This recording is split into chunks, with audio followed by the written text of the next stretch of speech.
island. We bring to his widow his sword and cross of honour. It was worth while, truly," added the young man with a melancholy smile, "to make war against the English for 10 years, and to die in his bed at last, like everybody else." "Why, you see, Edmund," replied the owner, who appeared more comforted at every moment, "we are all mortal, and the old must make way for the young. If not, why, there would be no promotion, and since you assure me that the cargo is all safe and sound, Monsieur Morel, take my word for it, and I advise you not to take 25,000 francs for the profits of the voyage." Then, as they were passing the round tower, the young man shouted, "Stand by there, to lower the topsails and jib! Brail up the spanker!" The order was executed as promptly as it would have been aboard a man-of-war. "Let go, and clew up!" At this last command, all the sails were lowered, and the vessel moved almost imperceptibly onwards. "Now, if you will come on board, Monsieur Morel," said Dantes, observing the owner's impatience, "here is your supercargo, Monsieur Danglars, coming out of his cabin, who will furnish you with every particular. As for me, I must look after the anchoring, and dress the ship in mourning." The owner did not wait for a second invitation. He seized a rope which Dantes flung to him, and, with an activity that would have done credit to a sailor, climbed up the side of the ship, while the young man, going to his task, left the conversation to Danglars, who now came towards the owner.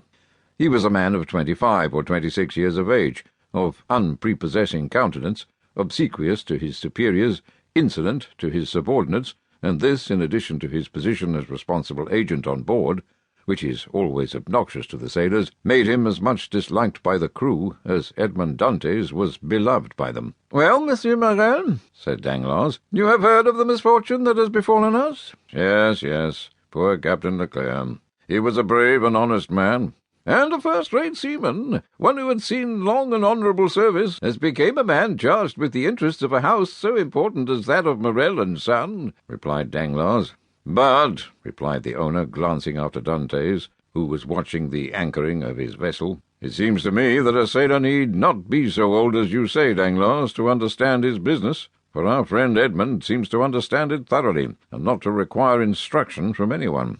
"Yes," said Danglars, darting at Edmund a look gleaming with hate. "Yes, he is young, and youth is invariably self-confident.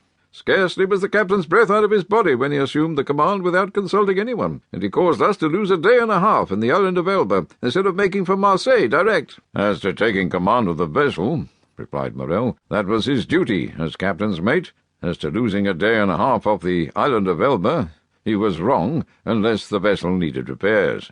The vessel is in as good condition as I am, and as I hope you are, Monsieur Morel, and this day and a half was lost from pure whim, for the pleasure of going ashore, and nothing else." "Dantes," said the ship-owner, turning towards the young man, "come this way." "In a moment, sir," answered Dantes, "and I'm with you." Then, calling to the crew, he said, "Let go!" The anchor was instantly dropped, and the chain ran rattling through the porthole. Dantes continued at his post in spite of the presence of the pilot, until this manoeuvre was completed, and then he added, "Half-mast the colours, and square the yards." "You see," said Danglars, "he fancies himself captain already, upon my word." "And so, in fact, he is," said the owner. "Except your signature and your partner's, Monsieur Morel." "And why should he not have this?" asked the owner. "He is young, it is true, but he seems to me a thorough seaman, and of full experience." A cloud passed over Danglars' brow. "Your pardon, Monsieur Morel," said Dantes, approaching. "The vessel now rides at anchor, and I am at your service. You hailed me, I think?" Danglars retreated a step or two. "I wish to inquire why you stopped at the island of Elba." "I do not know, sir. It was to fulfill the last instructions of Captain Leclerc, who, when dying, gave me a packet for Marshal Bertrand."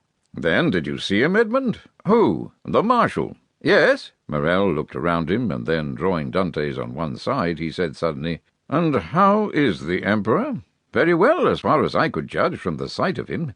"You saw the Emperor, then?" "He entered the Marshal's apartment while I was there." "And you spoke to him?" "Why, it was he who spoke to me, sir," said Dantes with a smile. "And what did he say to you?" "Asked me questions about the vessel, the time she left Marseille, the course she had taken, and what was her cargo. I believe, if she had not been laden, and I had been her master, he would have bought her. But I told him I was only mate, and that she belonged to the firm of Morel and Son." "Ah, yes," he said, "I know them. The Morels have been ship-owners from father to son, and there was a Morel who served in the same regiment with me when I was in garrison at Valence." Adieu. To keep listening to this audiobook, I've left you a link in the description so you can do it, at no cost thanks to Audible's 30-day free trial.